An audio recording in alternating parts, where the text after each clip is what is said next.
साहित्यप्रेमी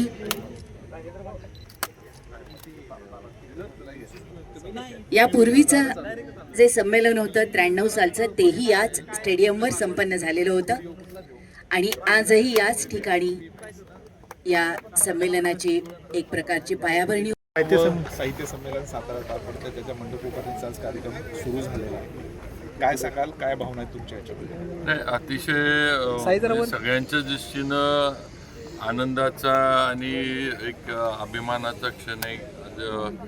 आता अगदी हे काय म्हणायचं, शेवटचे 15 दिवस संमेलनाचं सगळं जे ते ह्याला आलेले आहेत आणि सगळ्यांना सगळीकडनं सहकार्य करून संमेलन हे यशस्वी तर होणारच, पण लक्षात राहील साहित्यिकांच्या, महाराष्ट्रातनं देशातनं येणाऱ्या सगळ्यांच्या, आणि काहीतरी सातारचं वेगळेपण आपल्या इथे या संमेलनातनं दाखवण्याचा आमचा प्रयत्न आहे. आम्ही सगळेजण आहेत, आमचे कार्याध्यक्ष विनोद कुलकर्णी वगैरे सगळेजण नियोजनामध्ये आहेत. साहित्य परिषदेकडनं पण आम्हाला सहकार्य मिळते, राज्य सरकारनं पण आपलं सहकार्य आपल्या सांस्कृतिक विभागानं दिलेलं आहे आणि नक्कीच हाच प्रयत्न आहे की जसं भाऊसाहेब महाराजांनी घेतलेलं संमेलन त्या काळात आणि त्याच्यानंतर अनेक वर्ष सगळ्यांच्या लक्षात राहिलं किंवा त्याची चर्चा होत राहिली, तशीच इथून पुढची सुद्धा हे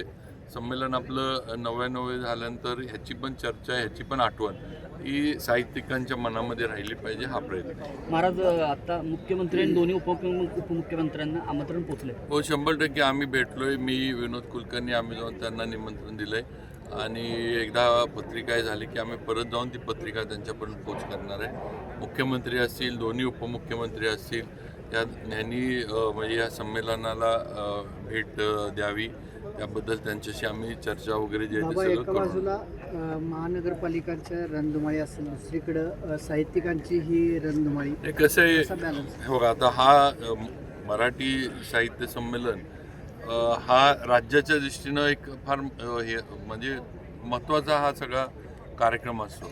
व इलेक्शन जरी असलं तरी मला खात्री आहे की मुख्यमंत्री आणि दोन्ही उपमुख्यमंत्री त्या इलेक्शनच्या ह्याच्यातनं पण वेळ काढून इथं येऊन भेट देतील, साहित्यिकांमध्ये बसतील आणि नक्कीच साहित्यिकांचं जे हे असेल ते ऐकण्यासाठी ते इथं येतील, एवढी मला खात्री आहे. ठीक आहे.